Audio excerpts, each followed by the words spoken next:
Stop the cap. So somebody asked me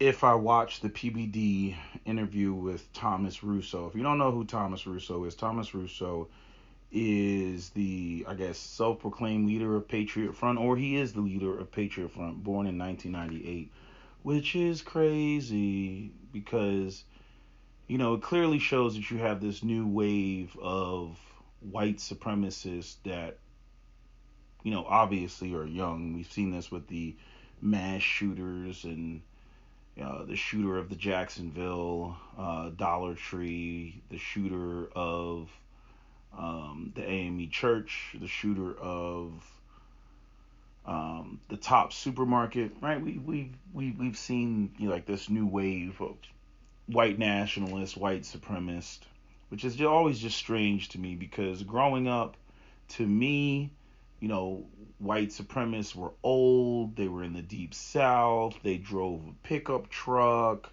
a red pickup truck. They would have a big ass Confederate flag. They're the ones that like drive past you and like, hey nigger. You know what I mean? Like that was always white supremacists to me. The new white supremacists being younger, because the concept was like, as we got older, that the newer generation would be less racist, and then these people would like go away. But I noticed that there's this new wave of like uninformed white supremacists that call themselves white nationalists, and they really don't understand history, capitalism, what America really is or isn't, right? And then they got like a little bit of like the old stuff and a little bit of the new stuff. And I want to touch on that because Thomas Rousseau, listening to him be an articulate white man during this interview with PBD, really opened my eyes to a couple of things. And some of it has to do with some of the points that I've been making recently in my re-evaluation and evolution of my thoughts about the system of white supremacy. Okay. So, PBD, he starts off the interview asking a bunch of questions. Personally, I think a lot of his questions were kind of baity. I felt like he had a lot of baity questions for Mr. Russo, trying to, get him in this sort of gotcha moment. PBD at the end of the interview, he was like, I think you were triggered when I called you a white nationalist as opposed to an American nationalist. Um, Thomas Russo has concepts of what constitutes an American, and there's some slight inconsistencies in there. Like PBD tried to get him on the religious angle. Well, the Constitution says, religious freedom. Legia Miller just recently did a video, talking about separation of church and state in America, and the whole concept of the freedom of religion did not or was not meant to include religions like Islam or any of these other religions, Shintoism, Buddhism, Hinduism, none of that. It was really because you got to recognize that Christianity has multiple sects of Christianity, and many of the people that came to America because it was corporations, and I'm going to get to that in a second. Capitalism is what really drove, all of the migration west. Contracts were given out to corporations, and then corporations went and, they had, their people or their sect go into America, and then they would go and, carve out, their space in America. Even, Thomas Russo kind of touched on that a little bit when it came down to, the free reign that people had when they first came to America, when Europeans first came to America. But it was corporations, and I'll try to put Legia Miller's video in the description box because she was really breaking it down. It was corporations that really were the organizations that seeded America, and they had different people that, they had Protestants and what's the other group? Protestants, Presbyterians, and then all the other like denominations. Who are the two groups that fight all the time? Protestants. Is it Protestants and Catholics? Are those the two major, sex. I don't know how involved Catholics were, but I know the Catholics were marginalized. At the the Catholics have always been marginalized, and it probably has a lot to do with what I find ironic is Thomas Rousseau, when he was talking about his background, he's Scottish and British, and I think he's got some German and something else in there, some French and some German. But I'm like, getting to the whole concept of white supremacy, and the idea that white people have their unique culture. I'm like, Scottish and British people did not get along. They've never gotten along. William Wallace, anybody? The whole entire movie Braveheart. You know what I mean? That's 100% strictly white on white violence.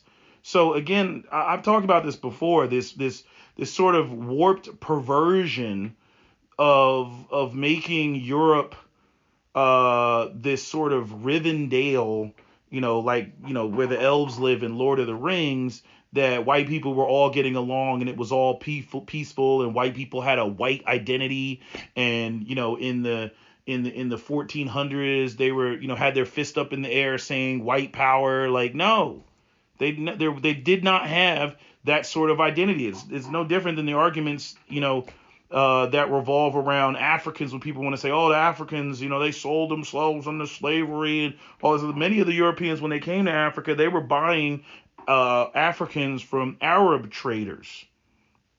And then they did all the gunboat diplomacy, and, oh, if you don't give us X amount of slaves, we're gonna replace you with somebody else, and we're gonna capture your family, and then we're gonna enslave them. There's all type of forced shit going on. But yes, there were African kings and leaders that were on the coast that didn't really have much of a choice, but it was kind of like, oh, you gotta participate in this. If you don't participate, the people kill me with the idea that they could just be like, no, we're not going to participate in this, and then there would be no consequences. European powers always do that. They go in and make these sort of raw deals, and it's either you can take this bullshit deal that we're giving you, or we're just going to come in here and we're just going to take over, and we're going to fund your enemy, and we're going to fund your ops. But I'm saying the concept is the same.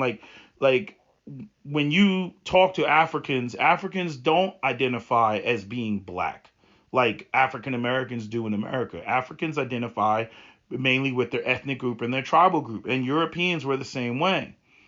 It's only recently these concepts of Europeanness, that's recent. That didn't exist before. Okay, so I just found it funny when he's up there talking about him being Scottish and British, and I'm like, those two white people didn't get along. They were running at each other on an open battlefield, just colliding with each other with swords and shit like that, trying to kill the hell out of each other. But anyway, getting back to PBD. PBD to me is the one that seemed like he was triggered because he's married to a white wife, which I didn't know. And this always happens. This happened the same thing with Vivek Ramaswamy in his interview with Ann Coulter. These immigrants, we black people, we like to call it a wake up call. Or like what Candace Owens is going through right now. It's like, nigga, wake up call. White supremacy always breaks its tools. These black tethers, the Caribbean blacks, the African black, all these immigrant populations. They don't even have to be black immigrants. They just got to be immigrants. They come here and they buy into the idea of what America sells. What America sells is not what it is. And what these immigrants do is they make the mistake of, they see black people and black people's strife with white America because of, the historical context of slavery and Jim Crow. And they come here and they buy into all the bullshit that white supremacy pushes. Oh, black people are this way and that way. Like, one of the things I took issue with what Thomas Rousseau was saying was where he talked about black people, oh, they have a different culture. And even they refer to themselves as African Americans, not just, Americans, because they're trying to highlight how different we are. I'm like, we're different because black people were excluded from American society. I mean, black people didn't get full citizenship until 1965, and then even after that, they still had to fight, for rights and be, treated the same as other Americans in the eyes of the law. As it pertains to being an American, nobody Nobody, not even white people, in my opinion, trump black people when it comes to being American, because black Americans were fighting for this country before they were even fully recognized as citizens. That's like going to your job and not getting paid. White people can't really say the same thing. Sorry, but y'all can't. Y'all have never been put in the same position as African Americans. You haven't. So to me, African Americans are the only quote unquote Americans whose loyalty can go unquestioned. But hey, that's just me. Right? White people think they have some sort of unique ownership of America. And there's some black people who will disagree with me because, they look at America as America is, which is like an abusive step parent. We don't speak any other languages. We don't have any other particular, culture other than American culture. It's just America had a formal system of apartheid. The idea that you're going to have two people that don't have access to the same capital, don't have access to the same education, and then they have this apartheid system because, that was the whole thing with Brown versus Board of Education, separate but equal bullshit that got smacked down.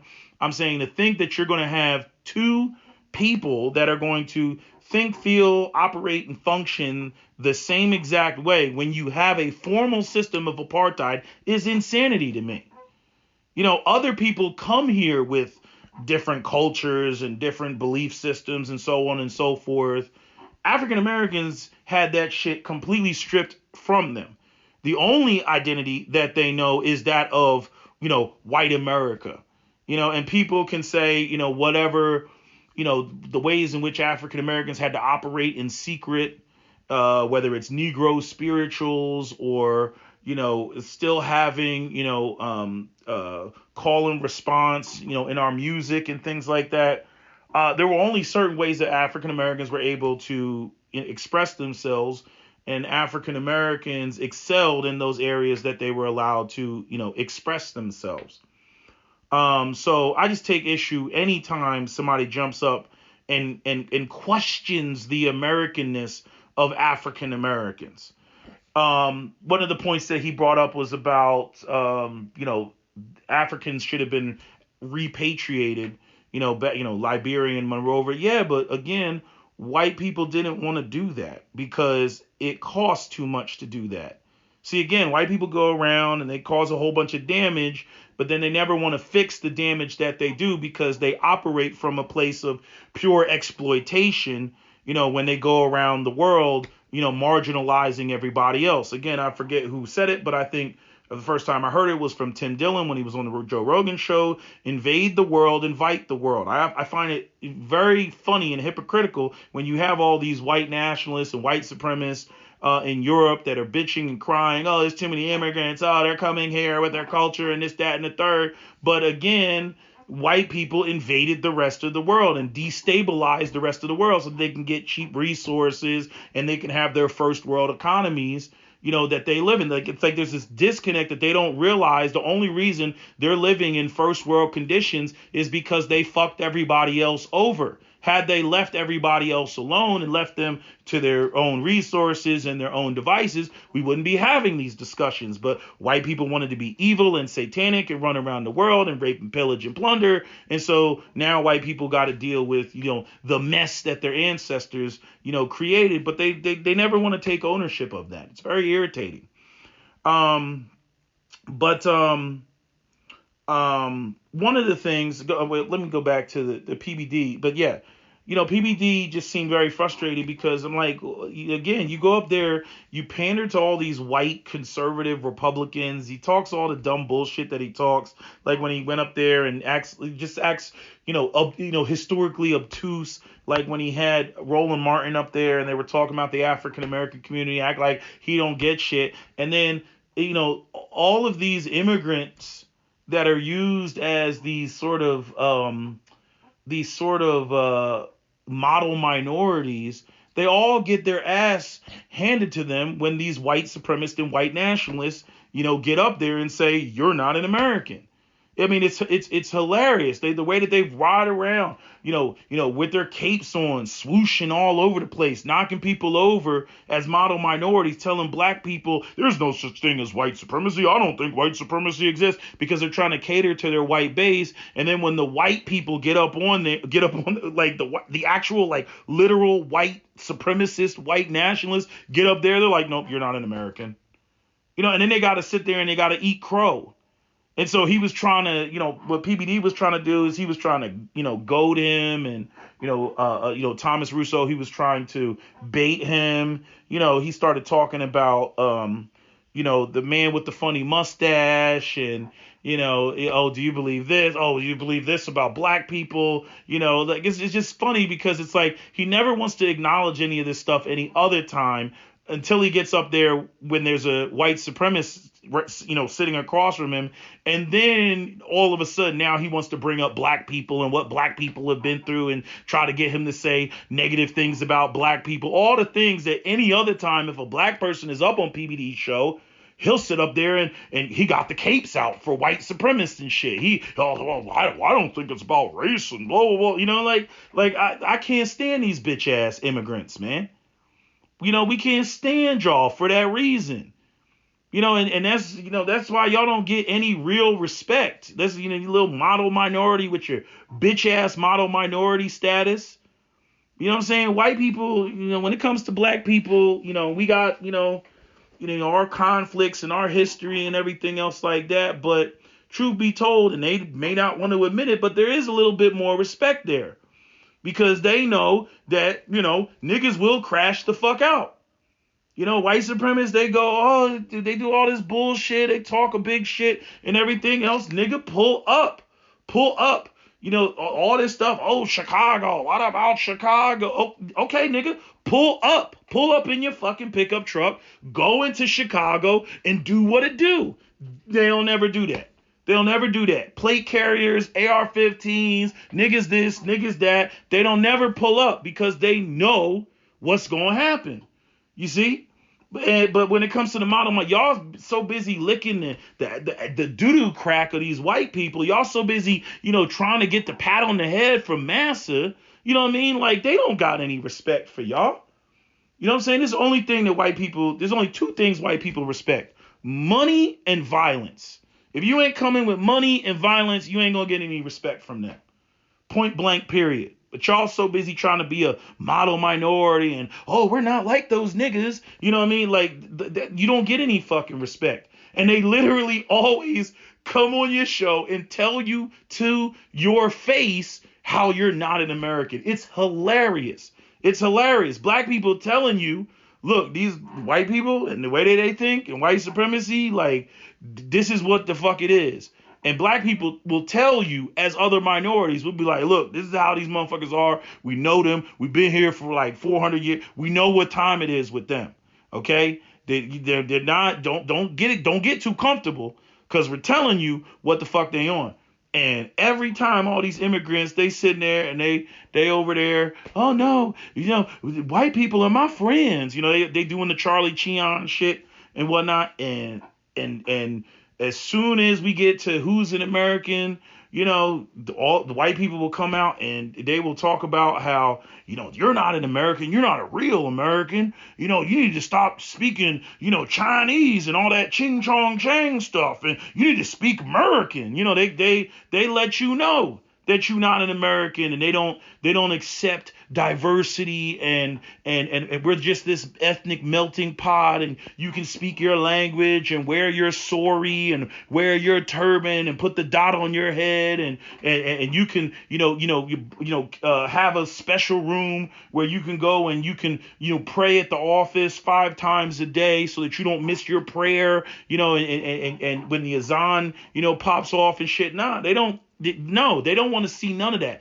They want your ass to assimilate to their way of life and their culture and all that shit. That's what the hell they want. Okay? So this is one of the things that I find that I found interesting about Thomas Rousseau's conversation, because he's little, he's missing pieces, he's young, he doesn't really understand history, and it kind of hit me with talking about like his whole concept about European culture and what European culture is, and none of the other people like us, and we need to have a monolithic, homogenous society, an ethno state like Japan, and that's what America was, and we're letting too many immigrants in, and he doesn't seem to understand why the powers that be are letting immigrants in.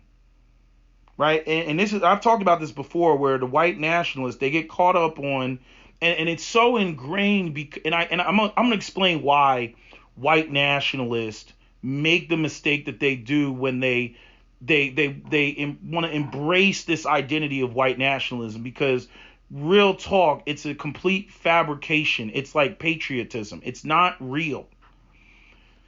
The reason why they're bringing the immigrants is as I've said numerous times, the capitalist class, the oligarchs, they want their cheap labor. Okay, white people are not having enough babies.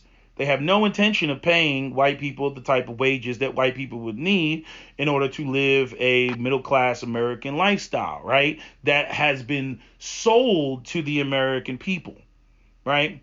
What's so crazy is most of the concepts of what it is to be an American was actually created by Jews in Hollywood. If you go and you watch the documentary Hollywoodism, which I highly encourage. Okay, but when you look at the even like the the concept of European history, and again I got all these images in the background for a particular reason. And where Europeans, like how they think of themselves, which is really from a position of superiority. They don't even understand that they got their identity and they got their science and their culture and their language. Because after Rome fell in the 4th century, what happened in Europe? They went into the Dark Ages. And when did they come out of the Dark Ages? They came out of the Dark Ages, in the 14th and 15th century. That is when the concepts of white superiority came to be, right? After the black Africans and the Arabs bestowed Europeans, with knowledge, because obviously, I've talked about Egypt when we had that whole conversation about whether Egypt was black, and again, Ta-Seti and ancient Egypt oriented from the south, and most of the megalithic structures in mind, they're not in the north. It's like everybody talks about the pyramids of Giza, but they're to the south. With the furthest south is Abu Simbel. But I got a whole video, touching on that. We're gonna get to that because, I'll slip it in here.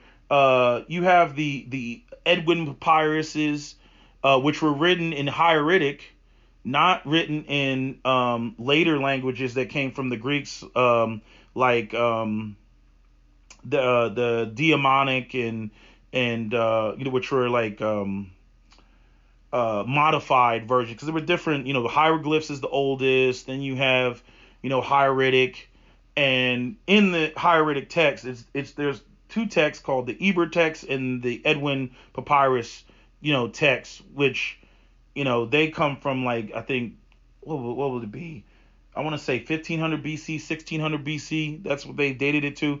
But I'm saying they talk about their medical documents, but they talk about keloid scars.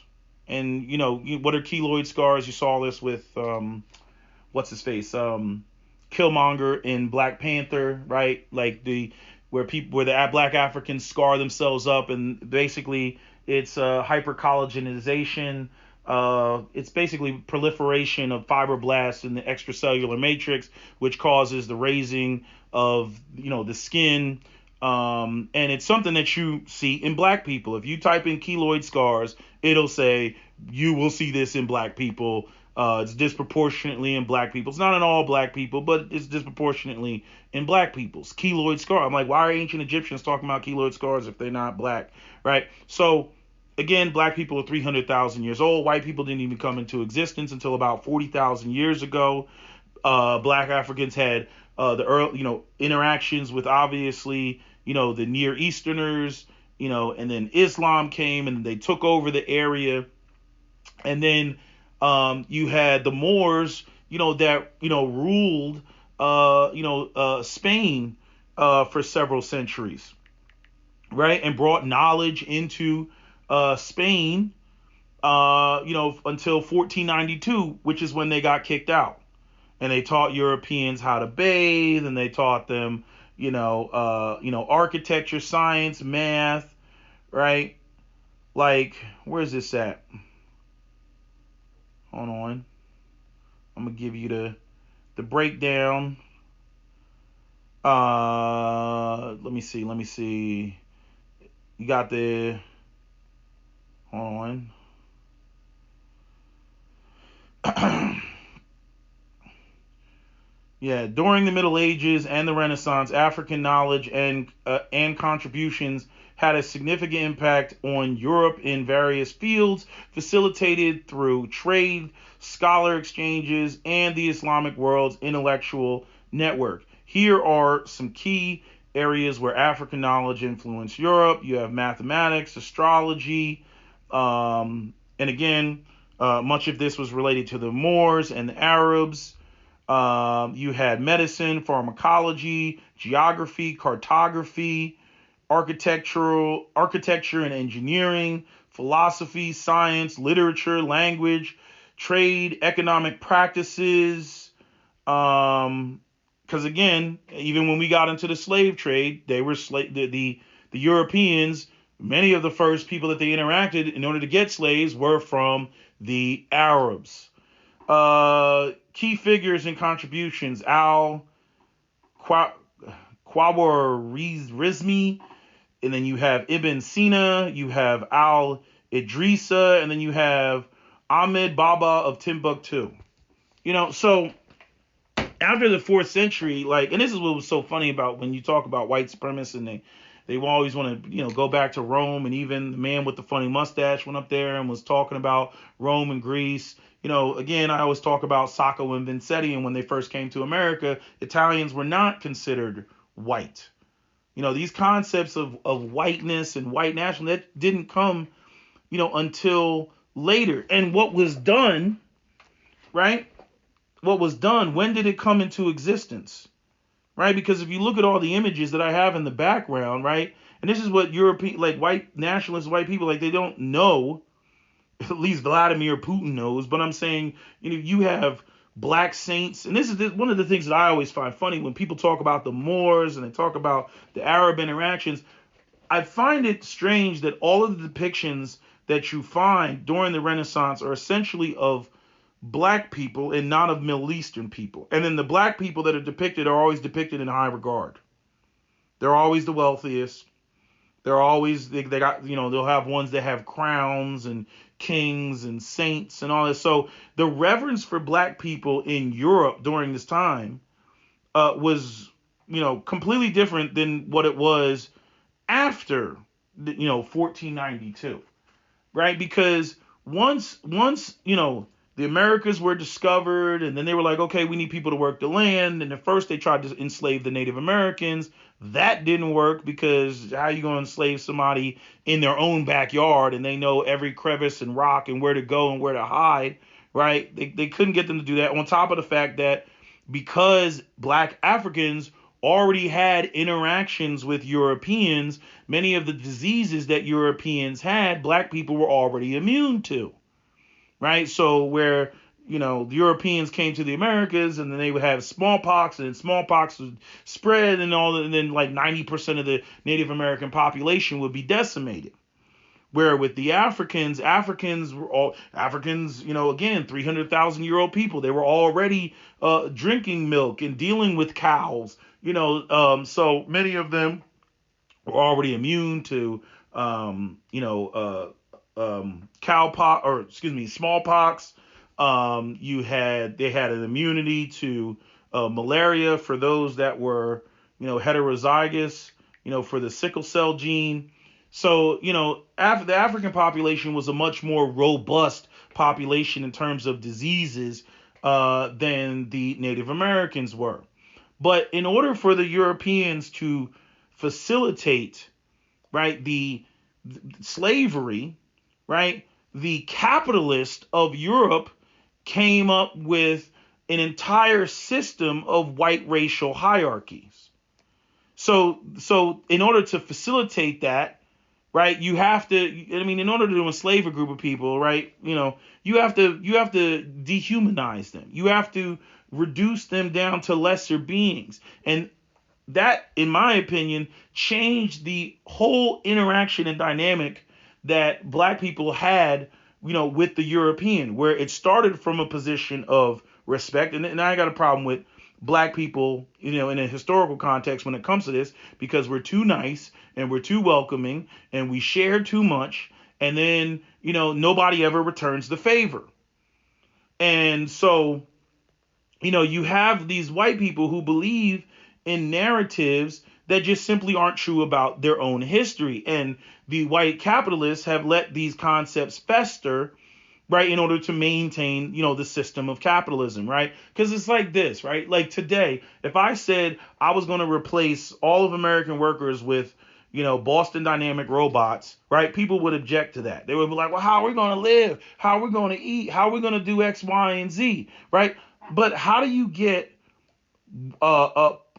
like freaking poor working class white people, right, which were previously the serfs of Europe, because the default culture of Europe was serfdom. It was not everybody and all white people are on the same level and we're all going to share the wealth, and as long as we don't have any minorities around, everything's good. That is not your history. Your history is fighting the hell out of each other for land. Your history is Vlad the Impaler. That's your history.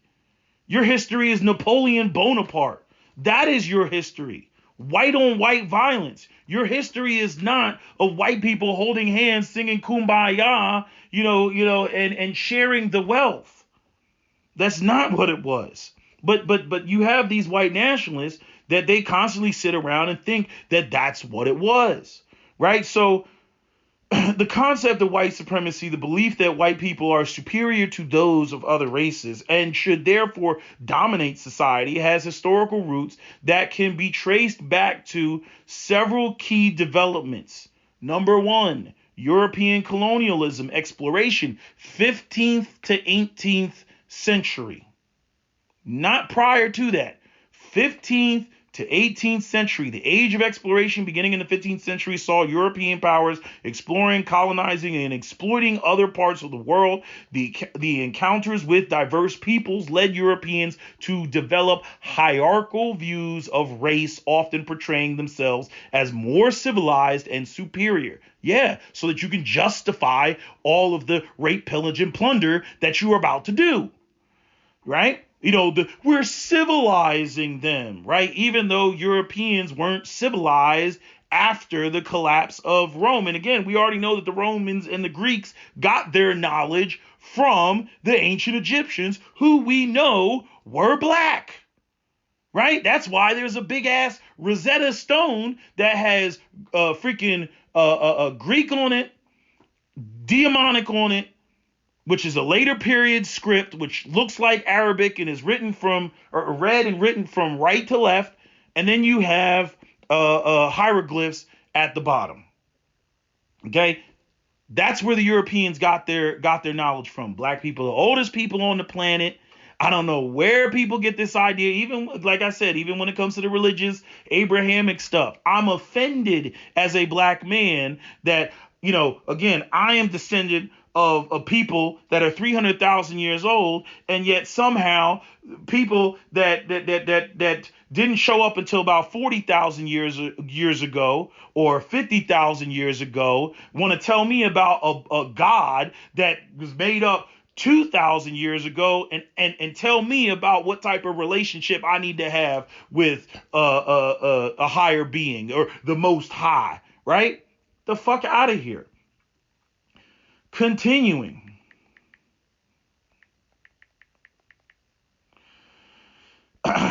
Transatlantic slave trade, the 16th to 19th centuries. The transatlantic slave trade with forcibly transported millions of Africans to the Americas was justified by ideologies that dehumanized Africans and portrayed them as inherently inferior. This period entrenched racial hierarchies and the idea that white people were naturally superior. Then you have scientific racism, which is 18th and 19th century. That's where they got into all the bullshit, the pseudoscientific theories, eugenics, phrenology, all that sort of stuff. Then you had the imperial racism during the 19th and 20th century. European imperialism expanded globally with empires justifying their domination, exploitation of non-European peoples, right? See, and all of this stuff, right? White people didn't just go around the world and conquer the world just, based on the idea of racial superiority. No, the racial superiority concepts were a byproduct of white people's engaging in capitalism. So all this stuff that you hear from white nationalists, and again, I want to thank Thomas Rousseau for making me recognize this and really, being able to put it all together. I'm like, no, all of this is a byproduct of capitalism. It's a byproduct of capitalism because, in order to get white people to go along with the system of capitalism, which technically enslaves them as well, right? Like, seriously, how do you think about it? I'm a white man in 1850. I'm looking for a job, and everywhere I go, nope, sorry, I got a slave for that. Okay. Then how do you get me to go out there during the Civil War and fight to help somebody else keep their slaves, right? Like, again, if Boston Dynamic got everybody fired and unemployed, right? And Elon Musk and his self-driving cars, all the truck drivers were fired because, like in the movie Logan, they got when they remember the scene where they had the trailers that didn't have any, didn't have a car cab in front of it, right? The trailers were driving themselves because obviously they were automated, right? So if Elon Musk does that and all the truck drivers get fired, right? And there was some sort of war, right? Why would the truck drivers fight to help Elon Musk keep his robots that put them out of a job, right? You have to convince the people of something else bigger, that's like religion, the patriotism, the concepts and ideas of whiteness.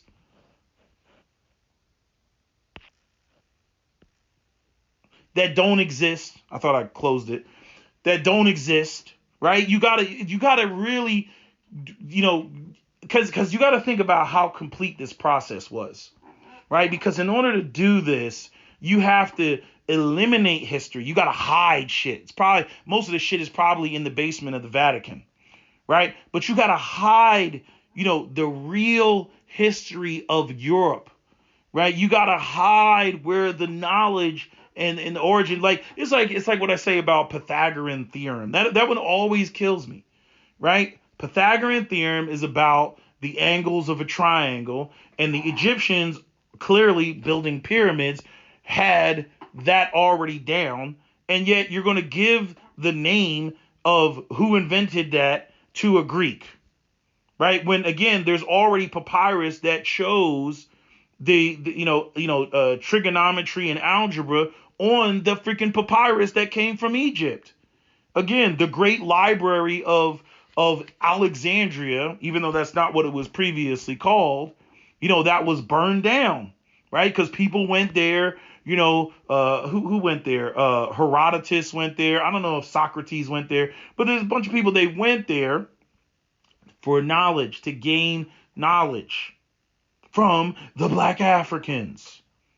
Even though obviously these Egyptian Arabs, that came in the 7th century, they want to claim it. But every time, you see these images going back to the old kingdom, what do you see? You see East African black Africans. That's what the hell you see.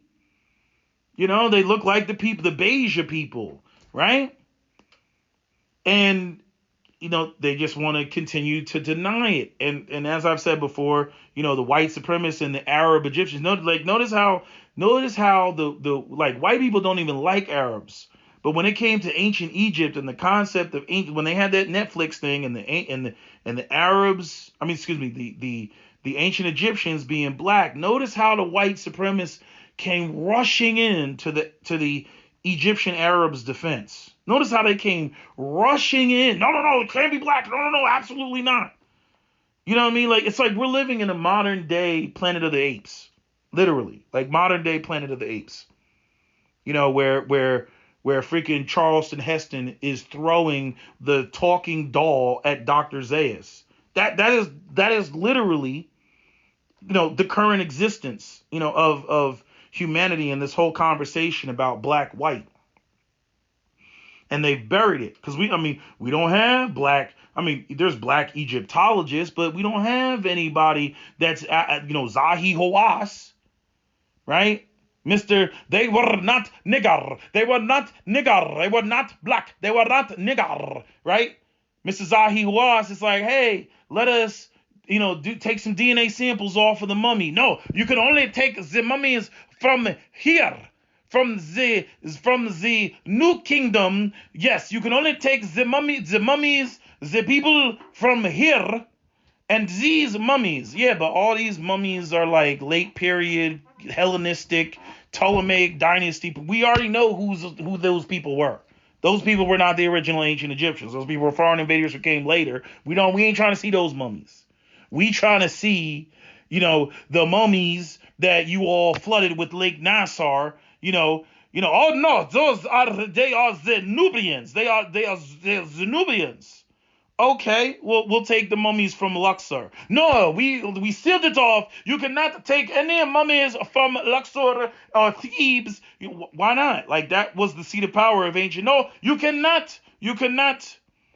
Well, what about the bust of Queen T and, Akhenaten and his daughters and King Tut and, no, they were not, no, King Tut looks like this picture on National Geographic, but that's not what King Tut looked like, because we can see what King Tut looked like with the statues that were in his own freaking grave. We can see what he looks like. This is how he depicted himself.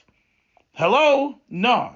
See, they can't have that because it disrupts everything. They want to maintain white supremacy and Arab supremacy, which is just technically speaking, it's just the Islamic arm of white supremacy, because Arabs see themselves and want to identify themselves as white. They're only recently, changed that because, reasons. But, just seeing all this, like the all of his beliefs, his whole ideas. Yes, America and the system of white supremacy reinforced the idea of everything that Thomas Rousseau was talking about. But they did it for capitalistic reasons. They didn't do it for all of the patriot, pure American ideas that Thomas Rousseau is up there, that he believes. I'm like, that's not why they did it. That's why he's so mind blown. Why are we letting all these immigrants? Because the capitalists want their cheap labor. They don't give a fuck about white babies. They don't give a fuck about white births, right? I mean, you would think if they did, right, they would pay you more, right? If they did, right, they would be doing all type of, racist policies where they would be hiring more white men, and more white men would be gainfully employed, and more white men's average income wouldn't be, $56,000 a year, right? It would be higher than that, at least keep up with the standard of living, but they don't want to pay that. So they're like, bring in the immigrants, bring them all in. And then once they're here, well, what are they going to do now? We can't do anything other than amnesty. If you look at amnesty, it's pretty much every 20 to 30 years they open up the doors to let the immigrants in. You notice that? Every 20 to 30 years or so, they open up the doors. Oh, we got to let more immigrants in. Yeah, because they want their cheap labor. Economies don't grow if there isn't a growing population. No babies, no economy. They're trying to avoid that upside down, the inverted triangle, where you got a lot of old people at the top and you got very, very few young people. Very few young people means less people to tax. Very few young people means less workers in the economy, right? And less people in the economy means more competitive wages because you don't have enough people to even fill those damn positions, right? What else is less people mean? There's something else I missed about having less people to tax. Oh, less people to well, that's a part of the taxes. Less people to tax to then take care of the older people. So I mean, taxes are taxes. But listening to Thomas Rousseau and his whole ideas of what it is, I mean, it's very patriotic. Don't get it twisted. Oh yeah, it's very patriotic. It's very white nationalist, all that good stuff. But the basis of why that exists, those concepts exist, was not something that organically sprung up. When the freaking white Europeans came to America, slaughtered the Native Americans, and then they were like, this is going to be a white nation for white babies and everything else. No, they propped the people up that thought like that because it meant a means to an end, which was, profits for capitalism. All of it is tied to capitalism. The friggin' the powers that be don't do dick if it doesn't equate to them getting money and getting paid and all that other shit. And if it means, to get the majority of white people to function, with these belief systems, so be it. What do they care? They're getting paid, right? What do they care? They got you paying taxes. They got you in debt, right? They got you, buying and purchasing things, right? More debt. Right, student loan debt, right? They just collecting, right? Banking doesn't do anything, right? Fractional reserve banking, what does it do? It literally makes money out of thin air, right? They get wealthy off of charging interest off of money that you put in the bank that they then take 90% of it and lend it out and then charge those people interest, right? Then you got a system where, you do a job for me, I pay you $1, right? And then you get taxed on that $1, and then you go and you purchase something, right? And then that dollar goes to the next person, and then that person pays taxes on that $1 that they got, right? It doesn't even make sense when you really think about it, right? Because every dollar that you acquire, you pay taxes on, and then somehow that dollar, when you go and you purchase something, it goes to the next person, and then they also have to pay taxes on that $1. And that just goes off in perpetuity. Like, the money it's a complete fabrication. It doesn't exist. It's just some made up shit, right? Medium of exchange. It's made up. It's fiat. But see, that is the driving force of why white supremacy has been, essentially made. And if you really think about it, why are the capitalists doing what they're doing now? Why is there all this rainbow coalition? We know what happened with feminism, right? Oh, well, shit, we can't tax half the population. What do? We create feminism, get women in the workforce, make it so that you have to have 2 incomes to support a family. We want to tax women too. We want to put women in debt too, right? Get them in the workforce. Right? So how do they do that? Well, we got to push equality, right? And then when it comes to, the immigrants, okay, we got to bring the immigrants in. Okay, well, what do we do? How do we get that going? Well, you got to sell the idea of, anybody can be an American, and American is a concept, and America is a melting pot, and all that other stuff. See, the white nationalist stuff, that works during, a system of formal apartheid. That works when you have slavery and everything else. And what I'm realizing with Thomas Rousseau, all of that is a carryover from, slavery. That's really what it is. And all the capitalism that was tied to that.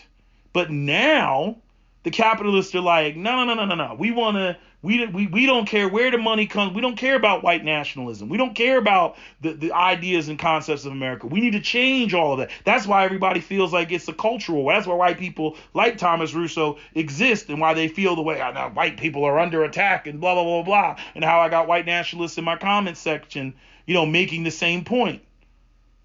right? But if you look at it, it's all rooted in capitalism. They need you to think and be a certain way for a particular time being, so that they can make more money and operate and function their capitalism, right? But see, the thing is that monster has pretty much gotten out of control, to where the white nationalists that exist, like, they can't make money off of the ideas of making America a white ethno state.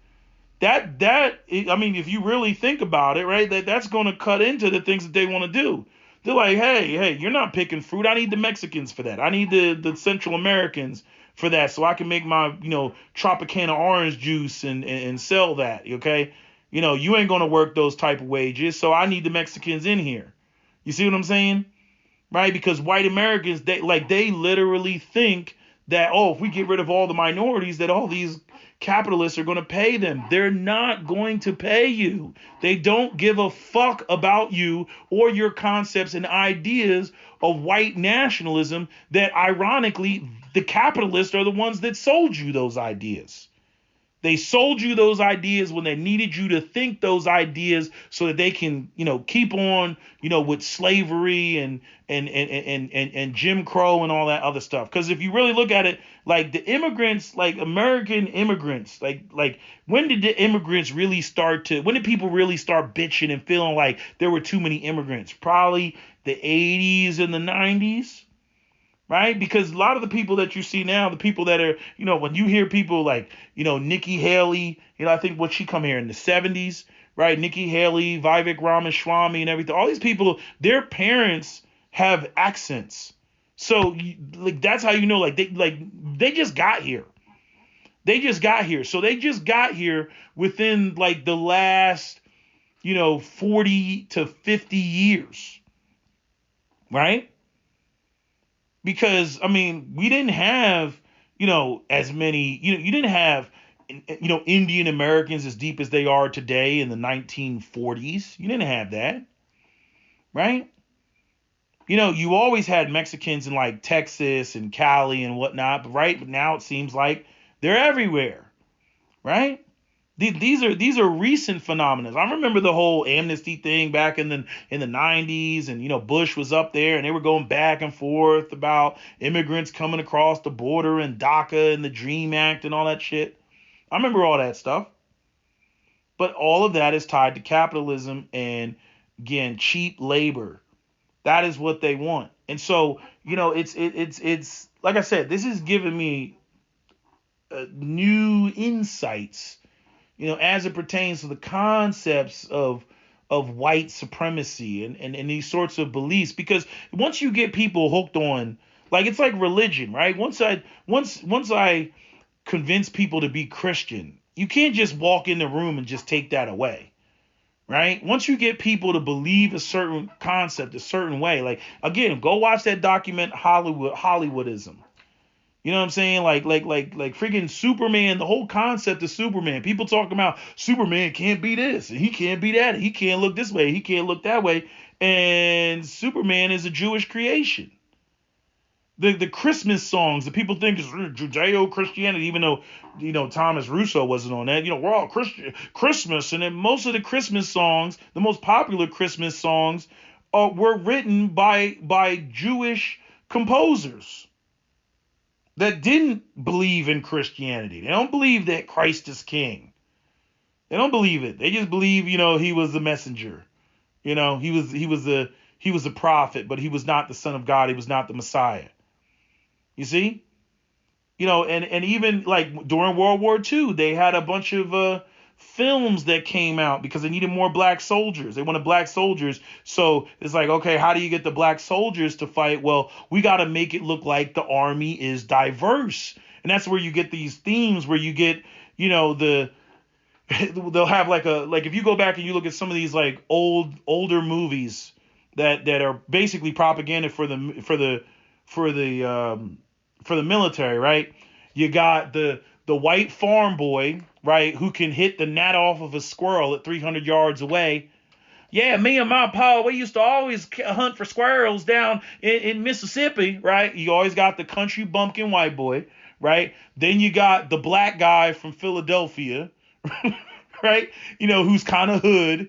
Then you got the Jewish kid from Brooklyn. He's always from fucking Brooklyn. Always got the Jewish guy from Brooklyn, right? You got your all-American white guy who's he's the leader. He's always the leader, right? And he's either sandy blonde, and he's the most handsome out of the whole group, and he's the tallest, right? You got that, and what other person is in there? You know what I mean? Then you got like your scammer, your like skeezer white guy that he's always got a cigarette in his ear, and he's always fucking around with a deck of cards and whatnot, and he's really like tech savvy, or he's he's the one, he's like the tank driver or some shit like that. Like if you go watch movies like Fury with Brad Pitt, that whole group, that type of archetype. Same thing in Save It Private Ryan. All these different, people, personalities, different parts of the country, right? They push that, right? To have this sort of idea of what it is to be, an American soldier. And American soldiers, they look out for each other because all of them are stereotypes of Americans that everybody is familiar with. And that's what's pushed. This was covered. This, like what I'm saying, I'm not making it up. It literally was in that documentary, Hollywoodism. It's literally in there. And I'm like, damn, they did this. They pushed this. Go. I mean, right in the documentary, they talk about John F. Kennedy's father, who, if you don't know, John F. Kennedy's father was a mobster, and they actually sent him over there to California to basically rough up the Jews because the Jews were making videos about, what was going on in Europe, with the Holocaust, and America was concerned about the fact that they didn't want to get dragged into that. So they were like, y'all motherfuckers need to stop doing what you're doing. Oh, all the receipts are in that documentary. If you haven't watched it, I think Real Black has it posted. That shit is laid out in that documentary. But, getting back to Thomas Rousseau and his viewpoints, I understand where his viewpoints come from, but he's misinformed about the totality of history. He's just misinformed. And this is done, intentionally. I mean, just completely intentionally. Because, none of these people are anthropologists. They don't go back and, try to, uncover hidden history and what the reasons behind shit are. No, they go with the superficial Fox News, America, apple pie, baseball, founding fathers. Like, they go back to the movies like, what's that movie with, what was that movie with Mel Gibson?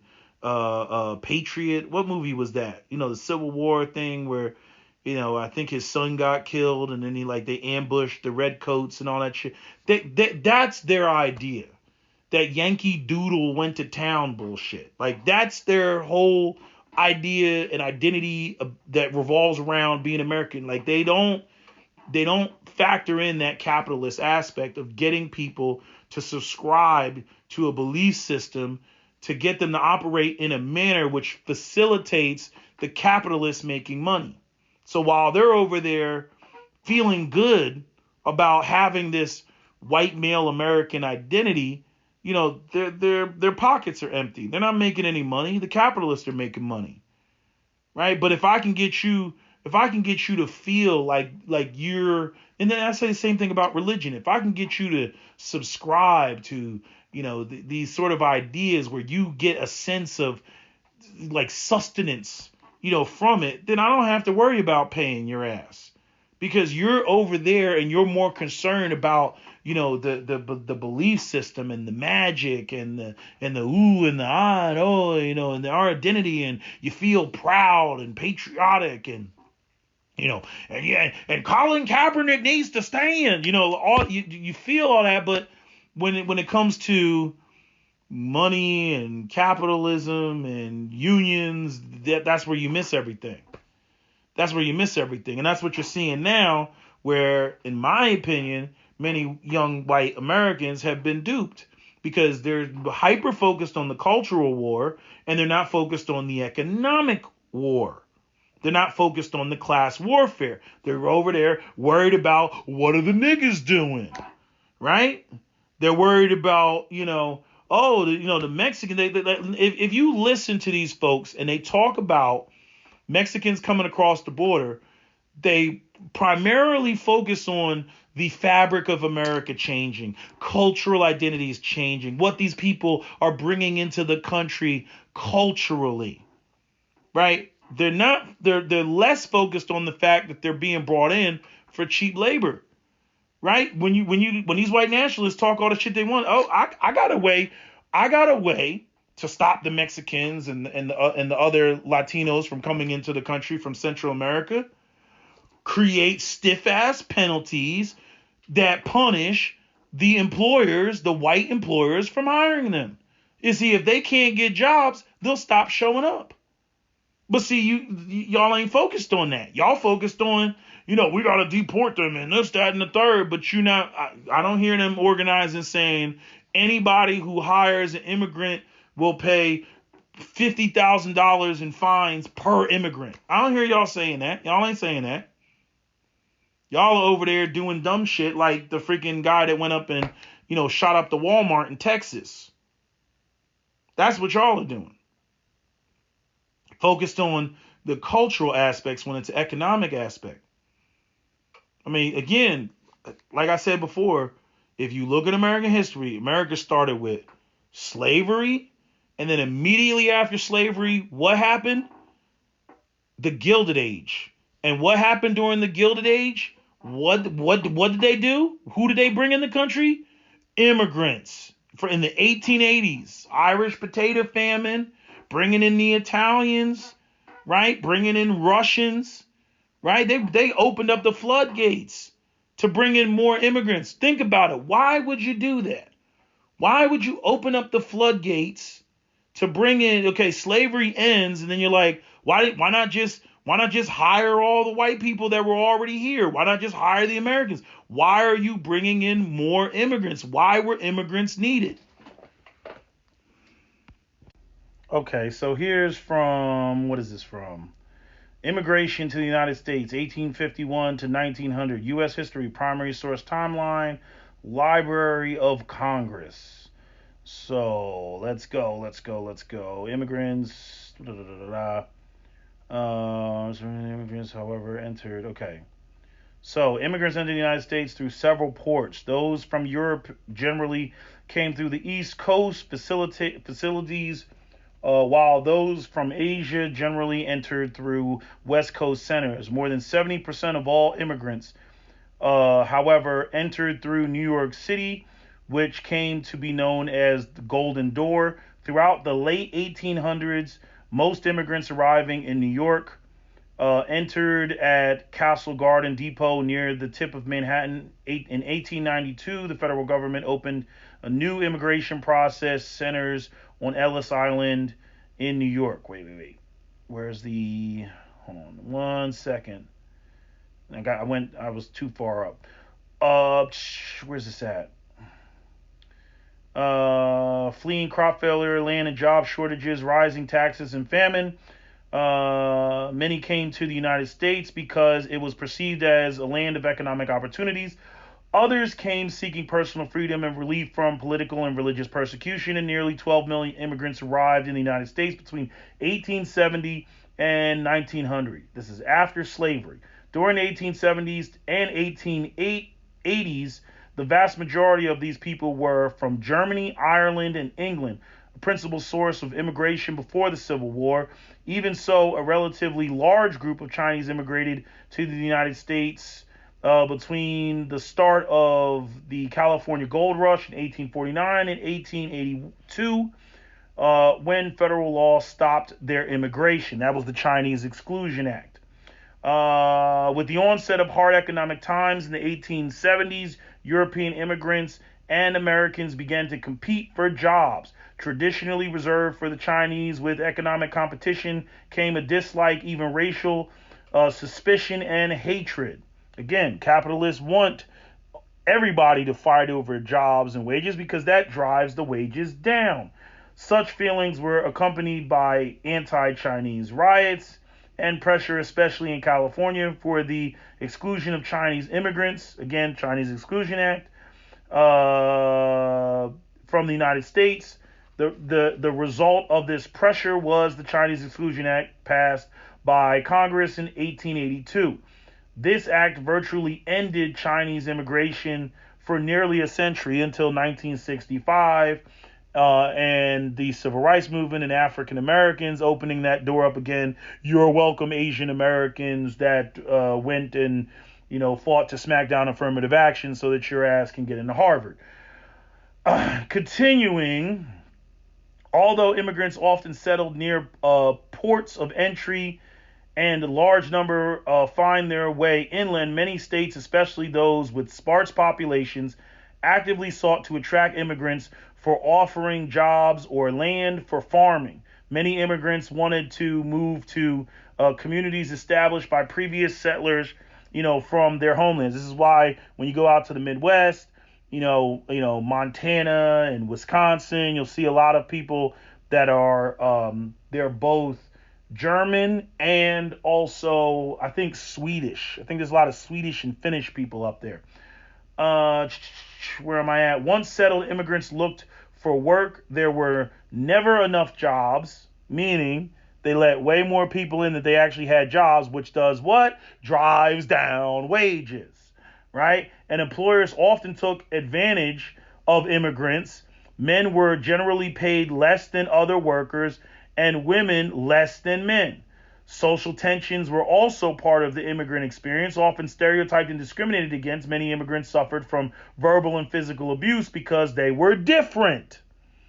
While large-scale immigration created many social tensions, it also produced a new vitality in the cities and states in which the immigrants settled. The newcomers helped transform American society and culture, demonstrating that diversity as well as unity is a source of national strength. No, what happened is basically all the people that weren't previously considered white, like all those that weren't Anglo-Saxon, were now brought underneath the Anglo-Saxon umbrella in order to what? Maintain the system of white supremacy, right? Because most of the immigrants that were coming in were white, right? You see?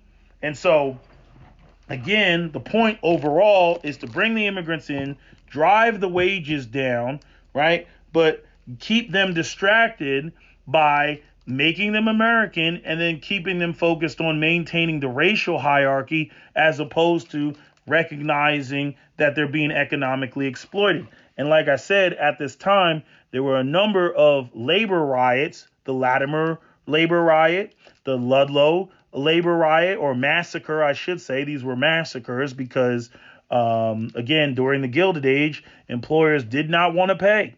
The Homestead Massacre. And then you had, I think the last one was in 1937, which was the Memorial Day Massacre. Okay, this is white on white violence. This is the white elites sicking the white police on white people because they dare strike because their wages were shit. This is all driven by the capitalist.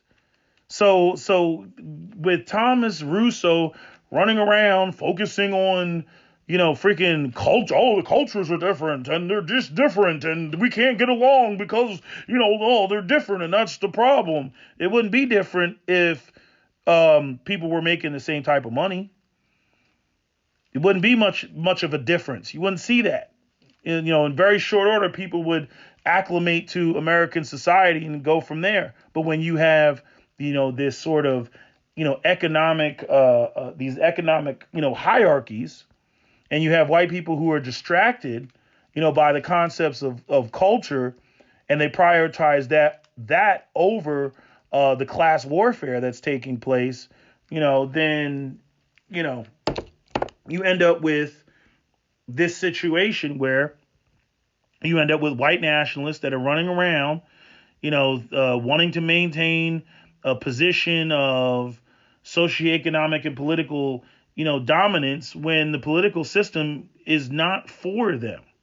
It's not for white people. White people think that they're in control, but they're not in control. Who's really in control is the capitalists. And the capitalists, if you really look at it, they don't really give a fuck about race. You tell me, show me where the capitalists are doing anything that specifically benefits white people in the last couple of years. Show me where this is going on. Show me where they're doing anything specific for white people. They're doing things specifically for wealthy white people, right? Because white people disproportionately have the wealth, but they're not doing anything for the average proletariat white person. They're only doing things for the wealthy, and the wealthy, many of them just so happen to be disproportionately white because, this country's 75% white. And again, they've been here, the longest, right? When it comes to the immigrants, like PBD tried to bring up how Indians are doing so well and they're helping the country. And yeah, you can do that. You can make your money. You can come here and all that other stuff. But you are still an immigrant. You're not American. You are a guest, and you will be always perceived as a guest. You will never be able to fully embrace the identity of being a true American. That is how they feel about the shit. And Ann Coulter is she just point blank said it to Vivek Ramaswamy's face. Doesn't matter that she was dating D'Souza. So the fuck what? So what? We already know that white people can go out here and date non-white people and still think they ain't shit. Like that's not a surprise. I mean, so when PBD was up there talking about, he's, I think you're triggered. No, PBD was triggered because you drank the Kool-Aid. And black people tried to warn you, freaking, what's his name? Why am I just going blank? I said his name at the beginning. Damn, why am I going blank? Yeah, Roland Martin. I don't know why I was having a brain fart right there. But yeah, Roland Martin. Try to tell you what time it is. And I like I said, I always find it funny watching these immigrants get flustered when the white people tell them how they really view them. They get so comfortable around these white folks, thinking that they're being accepted. Hey, I'm successful like you. No. It's not how they view you. They, unfortunately, have drank the Snapple on what it is to be an American. And they think that to be an American is to be white, is to, have a lineage here. And, that's pretty much it. And they narrowly focus on that. They do not focus on, the aspects of capitalism that I just, broke down and stated. So like I said, I'm going to give a lot of this more thought, but I'm like, nah, I'm really seeing it now. I'm like, no. Your whole concept of white nationalism and white pride and white this and white, all that shit was a fabrication. That shit was made up.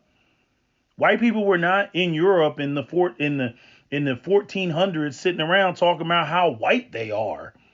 And high-fiving each other and saying, oh, isn't Europe great? Isn't it just so wonderful how all us white people are here? No, they were over there, toiling in the fields and shit, with the Braveheart crap, even though they said that I've been trying to figure out whether that scene in Braveheart, the whole, the noble gets to sleep with your wife on the first night to consummate your marriage. I'm like, I think that was they took some liberties with that one, because I'm like, I could definitely see that causing a lot of, problems. And, you don't want to piss off your peasants, right? But, nah, man, like white people in Europe did not view themselves as, one monolithic, the concept of white. I remember when I was dabbling in interracial relationships and I was dating a woman from the Baltics. And I remember when I asked her, I said, what? I was like, I asked her, what do they call black people?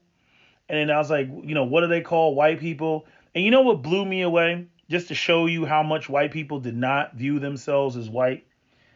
She said you don't refer to people as color. Like she was like, there's like if I say that door is white, you can say that. If I say this sheet is white, I can say that. This car is white, I can say that. But she was saying there's no way in her language where it sounds appropriate to refer to a person as white. She was like, we have no such concept. She was like, the concept of that is something. She's like, we do have white nationalists, in the country, right? I think the name of the organization was something like, translated in her language, it wasn't white power, it was white energy. I thought that was funny. I was like, white energy? It's called white energy? I'm like, okay. But they didn't have a way of naming people or calling people white or calling people black. The first time she ever saw black people was when she landed in the Newark airport. That was the first time she saw black people in the flesh. She saw black people on TV, but it was the first time she saw black people up close.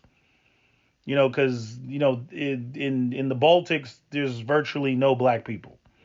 And the Baltics, I think like 98% of the people have blue eyes. It's like 98, 99%. Like it's real crazy. It's up there. And so that was another thing. She wasn't used to seeing people with brown eyes.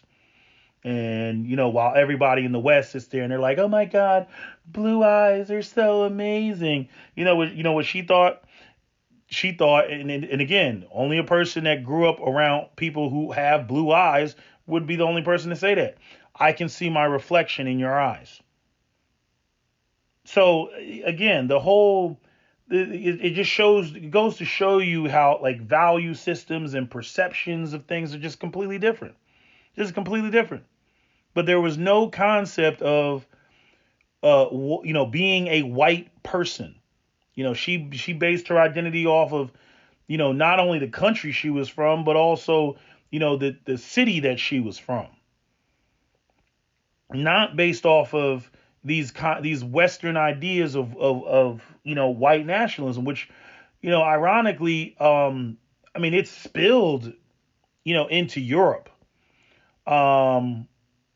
Some people would argue that it came from Europe, but no, because American slavery existed, much longer than that. And honestly, if Germany's economy wasn't as crushed as it was after World War I, Mr. Man with the funny mustache likely would have never came to prominence. He would have never came to power. He came to power because the people had been so economically disenfranchised. This is why, like, that whole going into a place and, oh, we're just going to bomb it to hell and we're going to put sanctions on them and we're going to crush them and reduce them down to nothing. A lot of very ugly things come out of situations like that. That's why, in the Tom Hanks, the movie with Tom Hanks, Charlie Wilson's War, that scene is where he was saying, let me get $2 million for a school because 50% of the population is under the age of, I think we said 14 or 15. That's why that scene is so profound. Because he knew. He's like, nah, you can't just, you got a bunch of young people that are on the come up and they have no hope and none of that. That's going to create a lot of ugly things. Right? So, just looking at history, it's like, yeah, had after, World War I, had Germany not been crushed the way that it was, you probably wouldn't have had a charismatic leader like Mr. Funny Mustache come to prominence and, tell the people how he was going to rebuild and revitalize the nation and blah, blah, blah, blah, blah. That's how you get that type of fascism. Make life really hard for people, and you get that type of fascism, which is why people now are saying that America and Donald Trump and it's going to head towards fascism and all this other shit. Yeah, because people, they don't think shit out. If they're suffering, if shit is fucked up, they're going to make the demand that, any place is better than here. They're going to want things to change as quickly as possible. And fascism, in people's minds, that'll get you there. Having a strong man, with his fist in the air and saying, we're going to do this and we're going to do that and we're going to make this happen. Yeah. Yeah. People want that. Because, again, the attitude is any place is better than here, which is why I said in my last video, which is why it's so important to make sure that that doesn't happen. But again, if the capitalists and the powers that be, again, they're milking the system so hard, they're breaking it. I mean, point blank period. They're breaking it. And once it's broken, maybe they got some mastermind plans, some muhaha plans going on. But, once it's broken, it's a very ugly situation that unfolds after that. And history proves that. So anyway, I'm already at 80 minutes. I'm done. I made my points, in the video. It was entertaining sitting there and watch PBD getting his feelings and whatnot and be triggered. And I'm like, nigga, we told you so. But you don't want to listen. You think that you one of the boys because you're like white passing. You can pass for Italian or some other shit like that. But now they don't fuck with you. No, you can't join them. You are an other. And you will always be seen as an other. They don't respect where the fuck you came from. They're narrowly focused on these stupid ass concepts that came from the capitalists, where they're more concerned about cultural identity and whatnot, when all of that is just a fabrication. It's an illusion. All they want is their cheap labor. They want their, fuck it. Their cheap labor. That's what they want. At the end of the day, they want their cheap labor. They don't care about what's going on with the average American and all the concepts that they built up. It's crazy how they do that, though. That's like they, get people to believe all type of propaganda, spend millions doing all this type of shit. And then they just change gear, move to something else, and then just leave the people, thinking that way. And they think that, it's so simplest. It's so simple-minded how they think. They just think, okay, we're gonna change gears, and then they don't really even do it properly to change gears. They're just like, we're changing gears, and you got people that literally base their whole identity on whatever the propaganda previously was that the person built their identity off of. They just literally, okay, we're going to do something else. We'll just change gears. We'll put out, propaganda that's like why do you think everybody feels like, everything's being forced down their throat? Disney's forcing shit down your throat, LGBTQ, diversity, rainbow ESG scores that Patrick loves to talk about all of. Why do you think they're doing that? You think that they're doing that for non-capitalist reasons? No, it's for capitalist reasons. You think they're throwing money at these companies, buying them and all this other shit, and going on these massive campaigns? I was sitting there watching I was over friends, and I'm sitting there watching.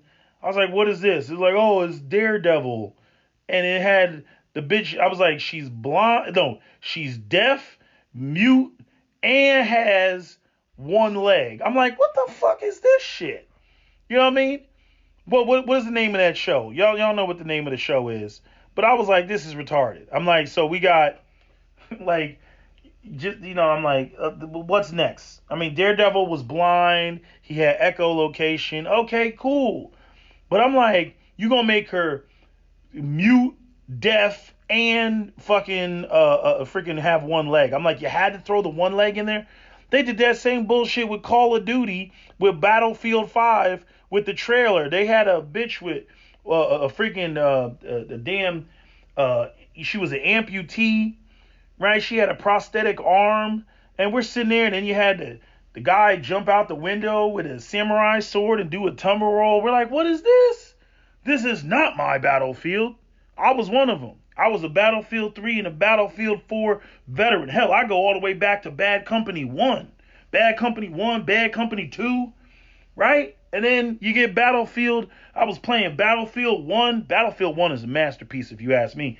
Then you get to Battlefield 5, and they're just doing all type of goofy shit.